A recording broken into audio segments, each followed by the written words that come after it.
Est-ce que ça vous a fait du bien, ces salutations entre frères et sœurs? On va juste prendre le temps du coup de prier et introduire ce temps de la parole. Je ne sais pas si la projection est prête pour la page d'accueil. Amen. Seigneur, nous te remercions pour ce moment, nous te remercions pour ce temps, nous te remercions pour ta grâce et pour ton amour. Seigneur, ce n'est pas par nous, mais par toi que nous sommes, Seigneur Père, aujourd'hui tes enfants. C'est par ta grâce et par ton amour que nous sommes aussi tes témoins au travers du monde, dans nos familles, dans nos villes. Seigneur, viens prendre le contrôle de ce moment. Viens nous parler, Seigneur. Viens parler à quelqu'un ce matin. Viens éveiller en une personne quelque chose, peut-être qu'elle a oublié ou mis de côté. Que ce matin soit pour chacun un temps de ressourcement où tu vas, Seigneur, nous pousser encore vers, Seigneur Père, oh Dieu, cette grâce qui est de te contempler et témoigner encore que tu es grand et que tu es bon, Seigneur. Alors merci pour ce culte et merci pour cette parole que tu as inspirée, que je sois simplement un instrument, tout simplement, et rien d'autre, et que tu puisses, Seigneur Père, manifester ta gloire au travers de ces instants. Merci pour ton amour, nous avons ainsi prié. Amen. Amen. Bon, Dieu ne fait pas les choses au hasard. Moi, je n'avais pas prévu qu'on puisse se faire des petits bonjours, câlins comme ça, dans les rangées. Mais ça introduit bien le message. C'est une forme de témoin, passage de témoin. Je me sens bien, je le communique à l'autre. La parole m'a fait du bien, je le communique à l'autre. Je me suis senti tellement bien que je me lève pour parler. Même si je ne me sens pas très bien, je fais quand même l'effort d'y aller. Et c'est aussi une forme de témoignage pour aussi reconnaître que malgré tout ce que nous pouvons faire, nous sommes avant tout des témoins. Des témoins dans notre vie. Des témoins par notre comportement, des témoins par notre approche des uns et des autres, des témoins par notre manière de pouvoir communiquer la parole de Dieu, des témoins par notre caractère, des témoins par notre sourire. Juste un sourire. Juste un sourire en sortant à l'arrêt de bus et tu souris, tu prends juste le bus ou le métro et la personne qui te remet, elle est tellement où il est heureux, mais d'où viens-tu? Ben, de l'église. Dimanche prochain, viens. Tu verras pourquoi je souris. Parce que j'ai un Dieu qui est bon. Et c'est une forme de témoignage. Témoigner, ce n'est pas seulement juste être là et se dire, je connais tellement la parole, je la maîtrise, donc je vais aller, oui, il est écrit, chapitre tant, ça, des calculs. Non, non, non, non. C'est vivre la parole de Dieu. C'est la vivre en action et la transmettre. Vivre, c'est avoir une connexion particulière avec Dieu.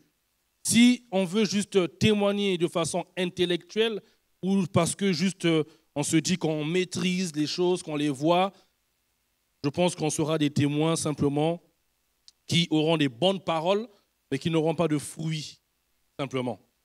Et ce que nous avons fait ce matin, je pense que c'est le plus beau des témoignages. Et c'est comme le matin, on se réveille et on dit à celui qui est à côté ou celle qui est à côté, bonjour. Bonne journée à toi, ça fait du bien. Lorsqu'on sort de la rue, on croise un voisin, même si, voilà, moi je viens de base du Congo, nous quand on se croise, c'est toujours mboté, toujours. Mais lorsque je suis arrivé en Europe, je me suis rendu compte que le bonjour est précieux. Parce que quand tu dis bonjour à quelqu'un, deux fois il te dit bonjour madame, hein? Un petit bonjour. Et c'est un témoignage, juste te dire bonjour. Sortir et se dire, je ne te connais pas, je ne t'ai jamais vu ou je te vois deux fois, juste bonjour, vous allez bien aujourd'hui? Et je vous assure que c'est une porte qui s'ouvre. Parce que demain, la personne va voir en vous une personne capable de lui apporter peut-être, je ne sais pas, une réponse, un petit mot, et ça déclenche simplement un temps d'échange. Et de là, on peut introduire le Christ, on peut introduire la parole, on peut introduire le message, on peut donner la vie à une personne qui, deux fois, était dans le néant. Le témoignage, c'est simplement, réellement vivre et raconter ce que nous avons vécu. On verra en profondeur Définition du témoignage. C'est quoi le témoignage? Dans un sens général, un sens biblique, on verra quel type de témoignage on peut avoir. Donc, il y en a plusieurs types. Lequel sera plus utile pour nous en tant que chrétiens? Qu'est-ce qui va nous apporter quelque chose en plus? Et on verra aussi simplement à la fin les moyens. Il y a des outils aussi qui nous permettent de pouvoir témoigner. Et ça, on le verra tranquillement pendant ce message. Est-ce que vous allez bien? Ok. J'aime bien faire ça comme ça. Je suis sûr que tout le monde est... Moi, j'ai une question. Du coup, vous avez vu votre frère, votre soeur, bonjour. Par contre, ce que je veux dire, attention, ça peut être perturbant pour une personne qui peut-être a besoin de comprendre un peu plus, mais ça peut être aussi impactant pour celui qui réellement veut rencontrer Christ. Il faut juste savoir dans quelle position on se trouve. La question est la suivante. Ce n'est pas écrit là, c'est une partie de ma diapo. La question est la suivante. Est-ce que quelqu'un peut me certifier ou une personne que tu as déjà vu Jésus face à face? Donc je repose la question. Qui a déjà vu Jésus-Christ face à face? Mais répondez au moins. Qui a déjà vu Jésus face à face? Est-ce qu'il y a des gens que vous connaissez qui ont déjà vu Jésus face à face? Bon, maintenant dans la Bible, est-ce qu'il y en a qui l'ont vu face à face? Ah oui, hein? Là c'est direct. Si vous ne l'avez pas vu face à face, je suis désolé pour la question, mais alors que faites-vous ici?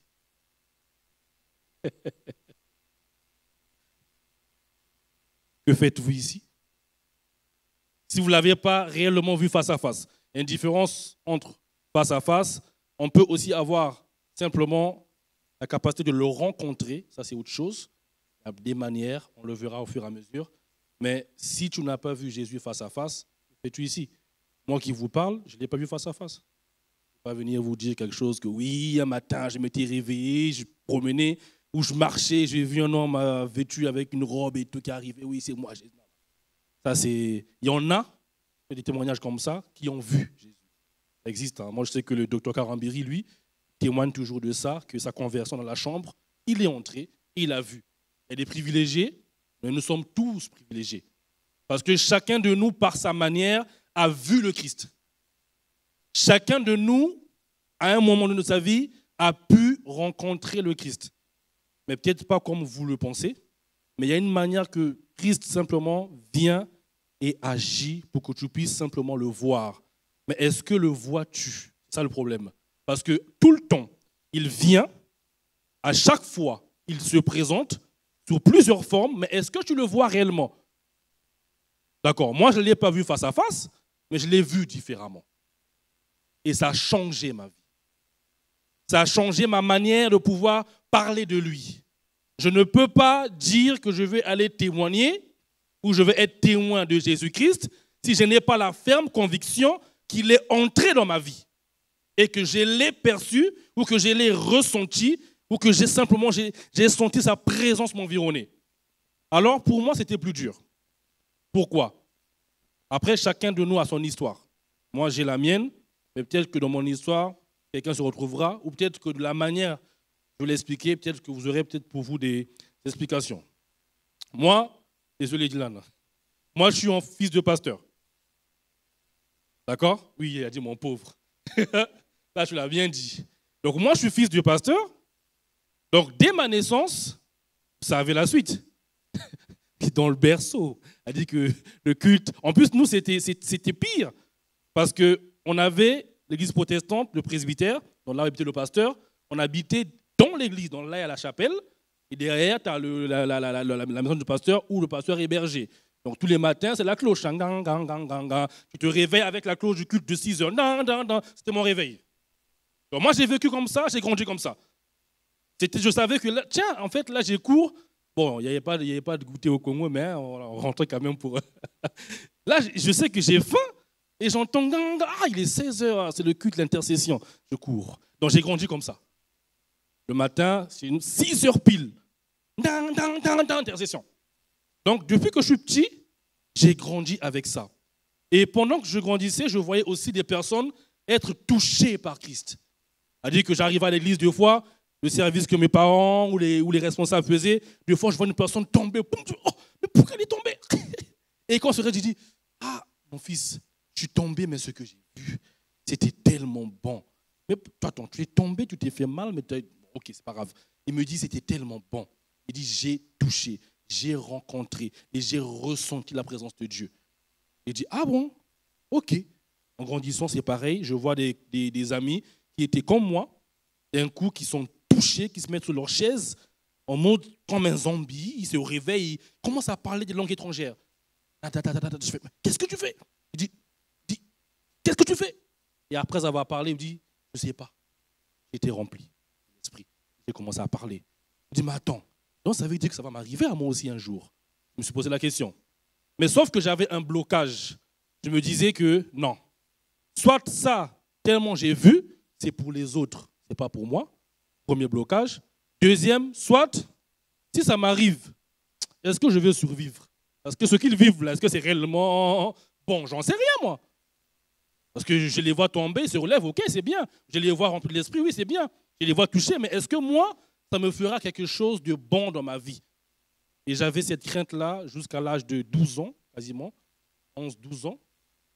Et avant mon baptême, j'ai dit, Seigneur, je ne peux pas m'engager et vivre la foi sans t'avoir rencontré, sans avoir senti ta présence. Mais par contre, j'ai dit, Seigneur, tu me connais. J'ai vu les gens tomber, j'ai peur. C'est compliqué. Si ça m'arrive, est-ce que j'aurai la force de tenir? Comment est-ce que je vais gérer ça? En plus de ça, tu te dis, ah tiens, on a l'église, on me connaît, si je tombe, non, c'est chaud. J'ai dit, Seigneur, parle-moi de la manière que tu me connais le mieux. J'avais 11 ans.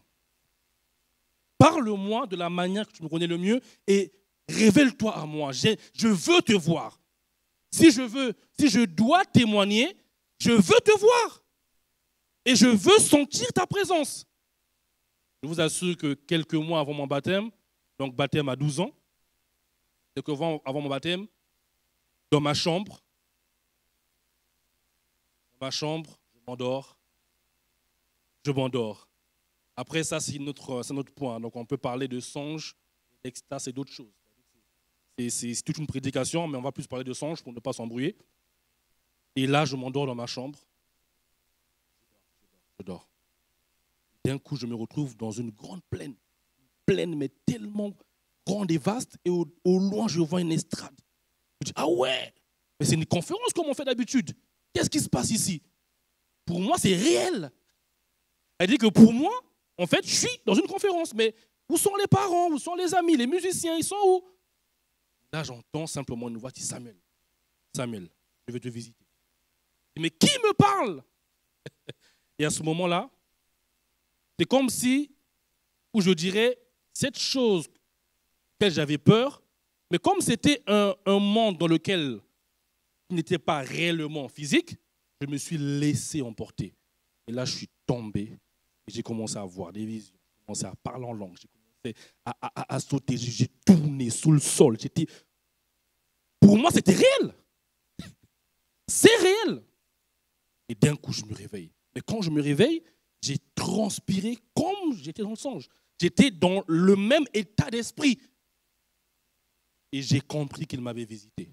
Mais à ma manière. Pas devant les gens, pas tombé en public, mais dans ce songe. Et je vous assure que depuis ce jour-là, ça a déclenché en moi une vie spirituelle. Je commençais à parler en langue. Je commençais à prophétiser. Je commençais à dire des choses que le Seigneur me donnait dans mon cœur. Je commençais à vivre la vie de l'esprit. Pourquoi je raconte cela? Parce que peut-être que Dieu te parle par des songes. Peut-être que tu te dis que devant les gens, l'onction de Dieu ne peut pas être super manifestée, ou peut-être que je suis distrait. Mais si tu cherches Dieu réellement avec un cœur d'un enfant repentant, il va te visiter. S'il t'a déjà visité, tu peux dire Amen, oui. Il y a peut-être des moments où tu as vécu cela dans ton enfance, ta jeunesse, dans ta conversion, des temps où tu te retrouves seul, tu te dis, mais attends, Je suis seul, mais je sens une présence, quelque chose qui des fois, c'est juste par le ressenti. Je me dis, non, il y a un truc là, l'atmosphère n'est pas pareille qu'avant. Des fois, c'est juste en train de réfléchir, mais attends, c'est pas moi qui réfléchis là. Des fois, juste en train de marcher, je dis, mais attends, mais en fait, là, oui, mais c'est Dieu qui te parle, en fait. Il te visite. Et pour être un témoin, un réel témoin, tu dois être dans la capacité où tu sais te situer à quel moment il te parle ou il t'a visité. Si tu ne sais pas te situer à ce moment-là, tu n'as pas ce point de départ, comment pourras-tu annoncer un Christ vivant?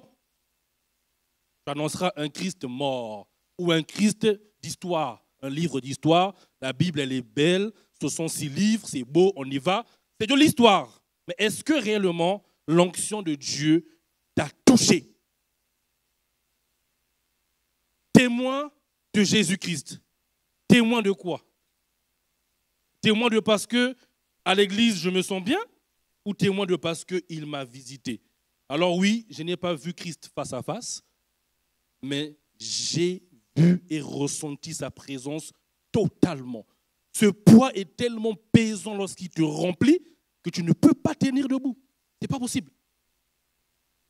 Ou ta bouche commence à sortir des paroles de feu. Je veux dire à quelqu'un ce matin, aspire à être un témoin qui a un point de départ qui est Jésus-Christ. Aspire à être un témoin qui a un point de départ qui est sa connexion avec Christ. Aspire à être un témoin de Jésus-Christ qui a comme point de départ sa vie, son amour avec Christ, cette joie d'être rempli de lui, d'être rempli de sa parole, de sa présence. Aspire à être un témoin capable de pouvoir simplement voir ce qui est dans l'invisible. Alors, j'ai parlé tout à l'heure il y en a dans la Bible qui l'ont vu, les apôtres, ceux qui étaient autour. Ils ont pu marcher avec lui, ils ont pu contempler. Donc pour eux, je ne dirais pas que c'est plus simple, mais c'est déjà un point de départ réel qu'ils ont pour pouvoir aller annoncer et témoigner.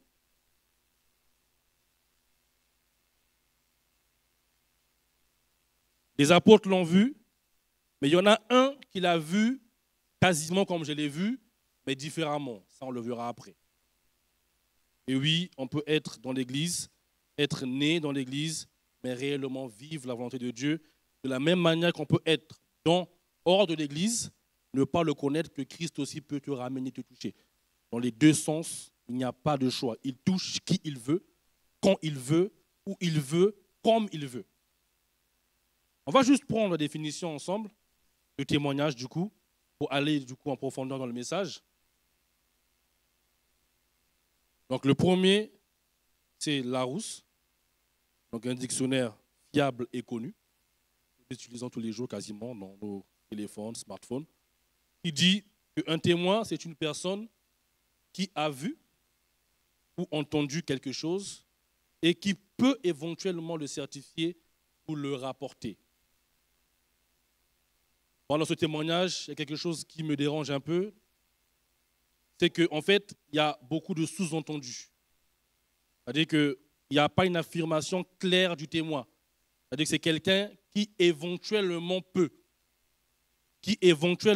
le certifier. C'est-à-dire que je réfléchis de la façon intellectuelle.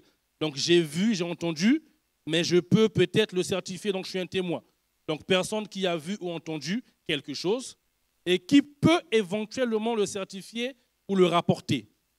Mais un enfant de Dieu, ce n'est pas lorsque j'ai vu ou entendu, ce n'est pas éventuellement, c'est que je peux le certifier. Voilà pourquoi la définition 2, qui est purement biblique, nous donne d'autres orientations par rapport à cela. Donc, pour bien comprendre qui est le témoin, il faut aussi aller, la Bible a été écrite dans les langues, donc en grec notamment, il faut bien comprendre ce qui a été écrit à ce moment-là, lorsqu'on parle « ils seront mes témoins dans le monde », où je vous enverrai, vous serez mes témoins de la Judée-Assie. Mais témoin, il parlait de quoi? Ce n'était pas témoin de Larousse, hein. Ce n'était pas éventuellement vous irez. c'est que vous serez mes témoins. C'est deux choses différentes. Martuero, d'où le mot martyr, nous donne plusieurs sens quand on le prend en français. D'accord? Le premier sens, c'est martuero, c'est... Donc là, il n'y a pas d'hésitation. Martuero, c'est être un témoin. Point. C'est-à-dire qu'on n'a pas à réfléchir si éventuellement. Donc quand on traduit en grec, il y a plusieurs phrases qui ressortent. La première, c'est martuero, être un témoin. Donc c'est comme un martyr. On ne va pas dire d'un martyr qui est mort, qui va devenir un martyr, ou éventuellement. Si tu es martyr, tu es parti, tu es martyr. Donc il n'y a pas de sous-entendu ou d'hésitation. Je me suis donné à Christ, je suis sauvé, je suis sauvé. Donc je témoigne de ce que je suis, pas éventuellement de ce que j'ai pu vivre. Est-ce que ça c'est clair? Donc martuero, être un témoin, donc c'est affirmatif. C'est aussi le fait de porter un témoignage. On va encore plus loin, c'est-à-dire affirmer ce que l'on a vu ou entendu. Et là, le mot grec nous donne encore un autre point, aussi expérimenter. Donc, ce que l'on a vu, entendu ou expérimenté. On ira plus loin sur ce mot, la deuxième phase, ou ce que l'on connaît par ce qui nous est dit par révélation ou inspiration divine. Donc, vous voyez la nuance entre les deux définitions. Le Larousse nous donne simplement personne qui a vu, entendu quelque chose et qui peut éventuellement le certifier ou le rapporter. Deux fois, en tant qu'enfant de Dieu, on se base sur ça, on se dit, bon, voilà, moi je connais, je suis un enfant de Dieu, mais est-ce que réellement tu es un témoin de Jésus-Christ? Parce qu'un témoin, c'est être témoin, c'est-à-dire que c'est l'affirmatif, c'est porter le témoignage, c'est affirmer ce que l'on a vu, entendu ou expérimenté, ou ce que l'on connaît par ce qui nous a été dit simplement par révélation ou inspiration divine. On va avancer. Du coup, il y a deux types de témoins que nous sommes aussi. Il y a les témoins qu'on appelle témoins oculaires et des témoins par expérience simplement. Je pense que nous connaissons tous, la plupart, ce qu'est un témoin oculaire. Lorsqu'il y a un problème de justice, lorsqu'il y a quelque chose qui se passe, tout de suite, on veut des témoins. Mais on veut des témoins oculaires. C'est-à-dire que des personnes qui ont vu la scène ou qui ont vécu la scène et qui peuvent en fait le relater par rapport à ce qu'ils ont vu et vécu. Donc, oculaire avec les yeux. D'accord? Donc c'est des gens qui ont aussi peut-être entendu des choses et qui sont capables de le répéter. Donc, on peut dire des apôtres qui sont des témoins oculaires de la parole de Dieu. Parce qu'ils ont marché avec Christ, ils ont vécu avec lui, ils ont vu les témoignages, ils ont quasiment tout, je dirais, expérimenté en présence avec lui, et donc du coup, ils peuvent le témoigner de façon claire. Parce que pour eux, c'est tellement réel, c'est tellement simple, parce qu'ils l'ont vécu et ils ont marché. Donc c'est comme une personne qui a vu une chose ou un crime se passer, ou quelque chose de bon, une conférence qui était bien, je vais témoigner. Je suis témoin oculaire. Cette conférence, j'ai vu des miracles, j'ai vu des choses se passer, des gens donner leur vie à Jésus, des gens être transformés. Je suis témoin oculaire de ce moment-là. Donc c'est celui qui physiquement a eu le déroulement des événements quelconques. Donc les apôtres et les chrétiens qui ont marché avec Christ, donc un exemple, donc du coup Jean 3, 11. En vérité, je te le dis, nous disons de ce que nous savons et nous rendons témoignage, donc du coup martuero, de ce que nous avons vu. Et vous ne recevez pas notre témoignage. Pourquoi est-ce que je précise du coup ce verset? Là, c'est l'apôtre qui parle et qui dit « Je rends témoignage de ce que j'ai vu, de ce que j'ai vécu, de ce que je vous annonce. » Il ne dit pas que parce qu'il y avait dans Galilée une telle personne qui a été guérie, nous avons entendu qu'il a été guéri, du coup je vous relate. Non, de ce que j'ai vu et vécu. Des fois, en tant que chrétien, on voit cette dimension éloignée de nous. On se dit, eux là, ils ont vécu, ils ont vu. Donc leur manière de faire et de vivre la foi est différente. Du coup, eux, c'est vraiment les témoins, les apôtres et autres. Je veux te dire ce matin que toi aussi, tu as la même dimension de la compréhension. Parce que tu as eu des expériences que tu as vécues avec Christ. Tu as eu des moments que tu as eu avec Christ qui sont pour toi des moments oculaires. des moments où tu peux témoigner réellement que cette expérience, comme le songe dont j'ai parlé, que j'ai vécu réellement, est pour moi un point de force, un point de départ.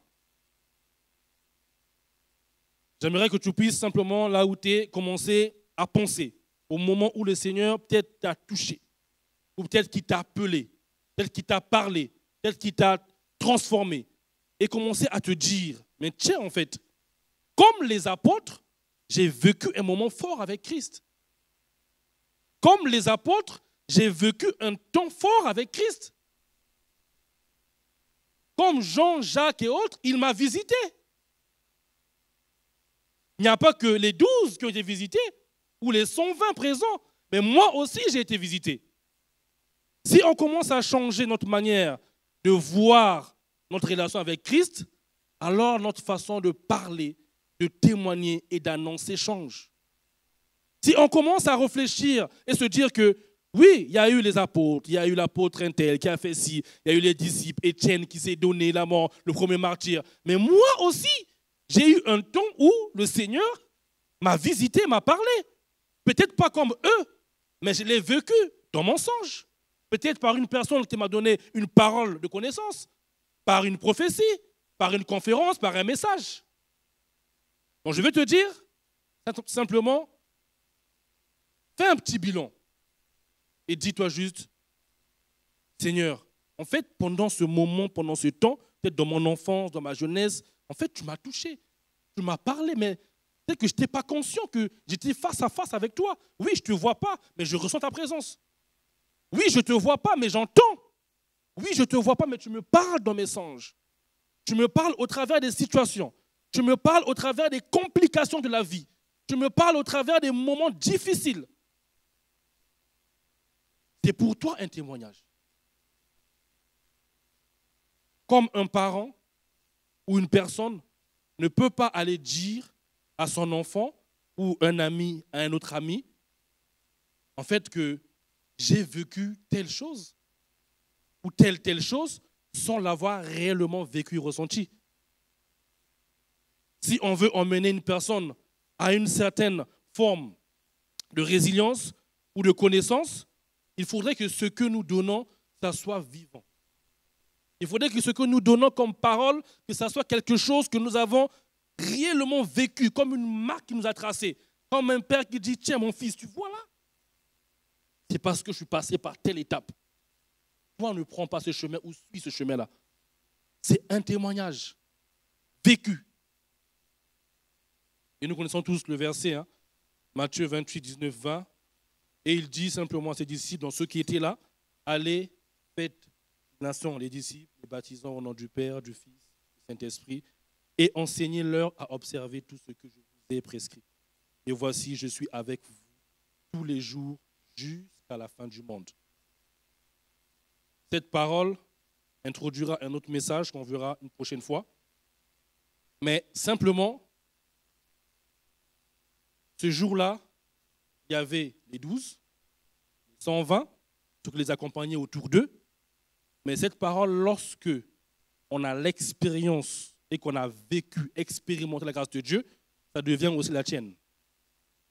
Lorsqu'il parle, lorsqu'il dit « vous allez, vous ferez », ce n'est pas à ceux qui étaient là seulement qu'il parlait, hein, mais à ceux du futur, ceux d'avenir, aux progénitures, à tes enfants, aux générations, des générations, à ta famille. Ce n'est pas seulement à ceux qui étaient là présents. C'est à toi aussi qui as vécu. Maintenant que tu as eu et que tu as reçu, maintenant va et annonce. Maintenant que j'ai eu à expérimenter, ne reste pas dans ton cocon et te dire, tiens, le dimanche c'est bien, je me lève et je vais au culte, ça suffit. Non. Si nous voulons grandir et avoir, que ce soit une croissance personnelle ou une croissance d'église, une croissance interne, devenons des témoins. Un témoin passe le flambeau à un autre. Comme les athlètes ont des témoins qu'ils passent lorsqu'ils font leurs 400 mètres, ils se passent le témoin. Mais quel témoin? Parce que pendant le temps où il court pour passer son témoin à l'autre, il a transpiré. Hein? Il n'est pas venu, il ne s'est pas levé un matin. Ah tiens, on va faire la 400 mètres relais. Tiens, le témoin court. Non, il a couru lui aussi. Mais quelle est ta course à toi? Quelle est ta course à toi? Comment est-ce que tu cours? Sur quelle base? L'athlète s'appuie sur le starter. Tu t'appuies sur quoi? Expérimentes-tu depuis ta naissance ou depuis ta nouvelle naissance avec Christ que réellement tu as eu un starter, un temps où le Seigneur a démarré? Si ce message est compréhensible, en sortant d'ici, tu ne seras plus dans le même concept. Tu verras une personne, ton voisin, écoute, dimanche, viens, on va aller ensemble prier. Ou même pas, dans le quartier, juste, est-ce que tu connais Christ? Juste parle à la personne. Parce que n'oublions pas que nous sommes témoins, mais c'est Christ qui fait le reste. On donne, on agit, mais Christ, lui, vient simplement remplir et arroser. Parce que c'est lui qui a la force créatrice. Nous avons juste la force de parler, d'annoncer et d'expliquer simplement ce que nous avons expérimenté. Alors prends le temps juste de te dire, est-ce que sur ce starter où je suis, est-ce que mon témoin est prêt à être passé? Ou est-ce que je suis juste ce chrétien, cet athlète ou cette personne, ok, j'ai reçu, c'est bien. Non. Être un témoin, c'est prendre le temps, connaître la parole, à méditer, vivre les programmes d'église, y participer, donner de la force, encourager, montrer l'exemple à nos proches, à l'église, faire même plus que ce qui est demandé, parce que ce qui t'a été donné est plus précieux que ton service. Ce qui t'a été donné est plus précieux que ton temps. Si on calcule le temps que nous passons du lundi au dimanche, comparé au souffle de vie, ce que nous donnons au Seigneur est minime. Trop minime. Si j'ai conscience d'où je viens et de ce que j'ai vécu et de comment Christ m'a tiré, de ce qu'il s'est révélé dans ce songe avec moi, je dois donner plus. Parce que mon repos est auprès de lui et non pas ici. Moi, j'aime toujours mes parents qui vont vers les 80 et autres. Ils me disent toujours, moi je dis, mais maman, t'es fatigué. Et papa, t'es fatigué. Mon père chantre, prêche aussi. Ma mère, servante, pasteur qui prêche aussi. Et jusqu'aujourd'hui, ils célèbrent des mariages. Ils vont voir des couples qui ont des difficultés par leur expérience de mariage. Jusqu'aujourd'hui, mon père forme encore des gens, des jeunes. Des fois dans la chorale, je le vois, il est là, fondateur de la chorale, mais des fois, tu as un jeune de 25, 22 ans, il le forme, lui qui a 80 ans. Et ils chantent ensemble. Et il me dit à chaque fois, moi, mon problème, ce n'est pas de former ou de chanter, c'est que j'ai un rôle, c'est de transmettre, je suis un témoin, et tant que mon souffle n'est pas repris, je donne. Parce que je ne donne pas à celui qui est en face de moi, je sème dans la moisson et dans la maison du Père. Être un témoin, c'est simplement être capable de se surpasser. Du coup, ce point, témoin par expérimentation, on va parler d'une personne. J'ai fait exprès de taire son nom depuis le début, parce que, voilà, l'apôtre Paul, comment est-ce qu'il a rencontré Christ? Lui qui a écrit autant de livres dans la Bible, qui a écrit autant de chapitres, qui a inspiré, qui a même donné, je dirais, aux disciples qui ont marché avec Christ, un souffle tellement puissant qu'ils ont, en termes de doctrine, de révélation, tellement forte. Mais je te pose la question, est-ce que l'apôtre Paul a marché avec Jésus? Mais pourquoi c'est lui qui impacte le plus le Nouveau Testament? Il n'a pas marché avec Jésus. D'où je repose ma question, tu ne l'as pas vu face à face, mais tu l'as expérimenté. Alors tu peux faire plus que les apôtres. Alors, lisons ensemble Actes 9, 3, 8. Comment est-ce que l'apôtre Paul a vu et a expérimenté et est devenu témoin? Comme il était en chemin et qu'il approchait de Damas, tout à coup une lumière venant du ciel resplendit autour de lui. Il tomba par terre et il entendit une voix qui lui disait, « Saul, Saul, pourquoi me persécutes-tu » Il répondit, « Mais qui es-tu, Seigneur » Et le Seigneur lui dit, « Je suis Jésus que tu persécutes. » Il te serait dur simplement de regimber contre les aiguillons. Tremblant et saisi d'effroi, il dit, « Seigneur, que veux-tu que je fasse ?»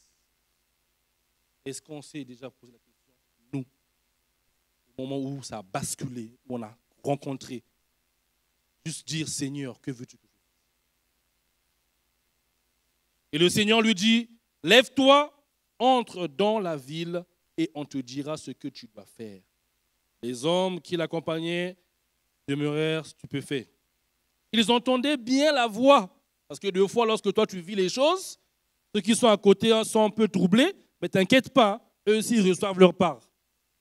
Et quand tu te relèves, tu donnes la parole et les choses changent. C'est comme moi quand j'étais petit, je vois les gens tomber, je vois les gens recevoir, parler en langue. Je me disais que non, ça ne m'impactait pas. C'est bon, ça c'est, qu'est-ce qu'ils font là? Mais en fait, réellement, le fait d'entendre, je recevais aussi. Le fait de voir, ça me préparait aussi. Donc, pose des actes de témoignage qui pousseront les autres à pouvoir simplement entrer dans la présence de Dieu. Et le Seigneur lui dit, lève-toi, entre dans la ville et on te dira ce que tu dois faire. Les hommes qui l'accompagnaient demeurèrent stupéfaits. Ils entendaient bien la voix, mais ils ne voyaient personne. Saul se releva de terre et quoique ses yeux fussent ouverts, il ne voyait rien. On le prit par la main et on le conduisit vers Damas. Le Seigneur l'envoie vers Ananias, qui va faire le travail, qui va simplement lui donner la parole et lui dit, il lui a dit quoi? Il lui a dit, Paul, toi tu es un bon écrivain, tu es un membre du Sanhédrin, tu es tellement fort que Dieu m'a dit que tu verras la gloire et tu seras celui qui sera le plus grand. C'est ce qu'il a dit? Ah. Il a dit, Paul, tu as des soldats derrière toi, tu es tellement dans l'assurance, tu verras, tu auras plus, tu seras plus puissant, plus grand, parce que tu as la carrure, la connaissance, tu maîtrises la Bible, la chose, tu iras plus loin. C'est ce qu'il a dit? Ah, Seigneur. Il a dit, viens simplement, suis-moi, accepte et sers, et je te montrerai ce pourquoi tu devras souffrir. Ce n'est pas la souffrance dans laquelle nous pensons. Hein. Que la souffrance, c'est comme si on te torturait, on te prenait, encore l'histoire du tendon, on te prenait une partie du pied, on te dit non, non, non, ce n'est pas ça. C'est la souffrance de te laisser conduire. C'est la souffrance de te laisser guider. C'est la souffrance de te donner entièrement. Parce que c'est dur de s'abandonner à Christ. En fait, un Dieu que tu viens de rencontrer, tu t'abandonnes à lui. Un Dieu que tu viens de recevoir, tu t'abandonnes à lui. Alors je veux dire comme Paul, prends ce courage. Si réellement tu as reçu du Seigneur, tu as reçu une part, laisse-toi conduire. Laisse-toi remplir. Laisse-toi simplement donner. Parce que quitter ce qu'on aime le matin pour regarder ses journaux, avoir son gros petit déjeuner et se lever, venir au culte, ça peut être aussi pour certaines souffrances. Hein. Moi, je préfère rester chez moi et être posé dans mon peignoir, tranquille, j'ai le chauffage, je suis calme, j'ai mes muffins, j'ai mon café, j'ai mon omelette, je suis bien. Mais non, je laisse ça. C'est dur, hein? Je laisse et je me lève pour venir servir. C'est une forme de souffrance. Donc lorsqu'il dit à Paul, je te montrerai ce pourquoi tu devais souffrir, il veut dire en fait, je te montrerai le sacrifice que tu dois faire, ce que tu dois abandonner pour être un vrai témoin. Lorsque Paul a compris la souffrance, le résultat on le voit. Les épîtres de Paul, Corinthiens, Romains, la grâce, tout ce que vous... Aujourd'hui, on se base sur ça pour faire l'œuvre sociale, l'œuvre missionnaire. C'est incroyable. Il a inspiré tant de personnes qui ont pu écrire à ses côtés. Il a suscité des ministères. Il a formé des Timothées, des pasteurs, des gens qui ont aujourd'hui, comme je dirais, sont des fondements de la formation biblique pastorale, la formation même d'un enfant de Dieu qui aspire à servir. Mais ça vient d'une personne qui n'a pas marché avec Christ. Hein. Ah oui. Parmi les 12, il n'y était pas. Et même quand on a voté pour remplacer Judas, ce n'est pas lui qu'on a voté, hein. C'est quelqu'un d'autre. Mais lui, il reçoit la grâce. Et même pour être accepté apôtre, c'était dur. Il fallait venir voir Pierre, il fallait qu'on puisse le tester. Est-ce que c'était bon? Et lorsqu'ils ont compris que oui, c'est ça, ils l'ont accepté parmi ceux qui simplement servaient. Pourquoi je dis cela? Ne te sens pas éloigné de la réalité spirituelle. Ne te sens pas éloigné de ton service. Ne te sens pas éloigné de la relation avec Christ. Ne te sens pas comme une personne qui est peut-être qui a un syndrome de l'imposteur parce que là, je suis ici, je suis chrétien, bon, je ne l'ai pas choisi, voilà, non. Ou parce que les apôtres, les autres l'ont vécu, est-ce que je pourrais faire comme eux? Non. Tu es à la même dimension parce que Dieu ne fait pas de choix. Il n'aime pas un plus que l'autre. S'il t'aime, il t'aime. Comme il a aimé l'apôtre Paul, Jean et les autres, il t'aime pareil. Alors, si je décide d'être un témoin et de servir, alors, simplement, ma situation ou ma relation avec Dieu ou mon contact avec Dieu ne doit pas être un frein. Parce que peu importe la manière dont il t'a parlé, dont il s'est révélé à toi, c'est la bonne manière. Peu importe la manière. Moi, c'était un songe. Hein. Ce n'était pas une imposition de main. Non, c'était un songe. Mais tout de suite, j'ai compris. Quand je me suis dit, tiens, en fait, il m'a visité. Waouh! Genoux. Que le Seigneur t'aide à pouvoir voir au-delà de ce que peut-être tu as déjà, mais que tu ne comprends pas. Du coup, simplement, un outil pour finir, qui est un moyen, du coup, pour nous, simplement l'évangélisation. C'est un passage de témoin. Parler de Jésus-Christ à notre entourage est non pas seulement un devoir pour nous, mais une forme de reconnaissance des bienfaits, des hauts bienfaits de Dieu dans nos vies. Je répète, être témoin, c'est aussi le moyen d'évangéliser, de transmettre, mais témoigner, c'est être reconnaissant. Évangéliser, c'est être reconnaissant. Je ne vais pas évangéliser pour dire que je veux remplir les bancs. Non, je vais évangéliser parce que je reconnais que moi j'ai reçu et que je dois partager. Maintenant, si les âmes viennent, gloire à Dieu. Évangéliser, ou comme le fait le pasteur Mercancia, aller dans la mission, ce n'est pas juste pour aller juste montrer et faire le beau que oui, on a voyagé. Non, c'est une reconnaissance que je viens de loin, je redonne aussi. Et alors, un enfant de Dieu doit avoir cette envie et cette capacité d'être reconnaissant. Reconnaissant par ses actions, reconnaissant par son service, reconnaissant par son engagement, reconnaissant par son temps qu'il donne, reconnaissant par simplement cette dimension de consécration, reconnaissant parce qu'autour de lui, il arrive à impacter. Et lorsqu'on le voit, on dit « waouh, mais sa vie rayonne ». Mais des fois, tu traverses tellement des combats, tellement des choses, mais tellement la vie de Dieu rayonne en toi, mais les gens ne le voient même pas. Hein. Ah, ils ne peuvent pas voir. Parce que ce qui prime, c'est ce que Dieu est en train de faire en toi. Et lorsque je sors de chez moi, je chante mes louanges, même si je sais que mon compte est à moins 2000. Je suis tranquille. Alléluia. Mon travail, moi, c'est de témoigner. Même si, simplement, je sors de chez moi, je sais que c'est chaud. Hein? Comment je vais faire les courses?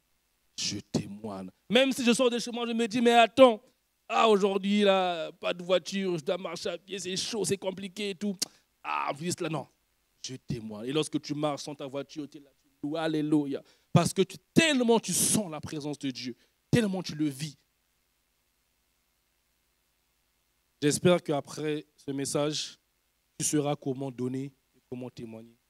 Et simplement comment vivre. Comme le bonjour qu'on a eu ce matin, c'est juste un déclenchement. Alors, avant, ça j'aime bien le dire. J'aime trop cette phrase. C'est une de mes phrases préférées. Bon, peut-être que... J'aime bien le dire. Il est bien de manifester d'abord ce que nous avons reçu. On peut remplacer reçu par amour, témoignage, reconnaissance. D'abord au milieu de nous, avant d'aller le témoigner à l'extérieur. Parce que si, au milieu de nous, on ne le manifeste pas et qu'on témoigne dehors, c'est de l'hypocrisie. Un témoin doit être constant en tout temps, mais aussi d'abord dans sa maison. Si dans ma maison, je ne manifeste pas l'amour, la paix, comment irais-je prêcher la paix à l'extérieur? Alors j'encourage les uns et les autres que nous sommes, que dans cette église, dans cette maison, que ce soit pour les absents, que ce soit pour ceux qui peut-être viendront, manifestons cette reconnaissance. Comment? Par l'amour, par le service. Dès qu'on voit une chose, tiens, ah mais là il y a un manque là, allez j'y vais. Voilà, c'est ça qui va donner tellement une pulsion que vous verrez que lorsque l'amour de Dieu est présent et lorsque la parole de Dieu est vivante, c'est-à-dire qu'on le vit en action, vous verrez simplement les choses commencer à bouger et commencer à changer parce que la vie de Dieu est là. Alors, on va juste conclure par une prière. Si cette parole simplement te parle ou t'a parlé, si peut-être qu'avant tu ne te sentais peut-être pas dans cette dimension de témoin d'abord dans ta maison, de témoin à l'extérieur, commence à prier et demande au Seigneur. Pas juste concentré, peut-être ferme les yeux, mais ne pense pas à ton voisin, ta voisine. Parle à ton Dieu et pense à ce moment précieux où le Seigneur t'a parlé et t'a visité. Es-tu ce chrétien qui communique, ce chrétien qui donne, ce chrétien qui est capable de pouvoir simplement bouger les montagnes? Et il dit simplement, si tu as une foi, même petite comme un petit grain de moutarde, tu peux dire à cette montagne, déplace-toi, et la montagne se déplace.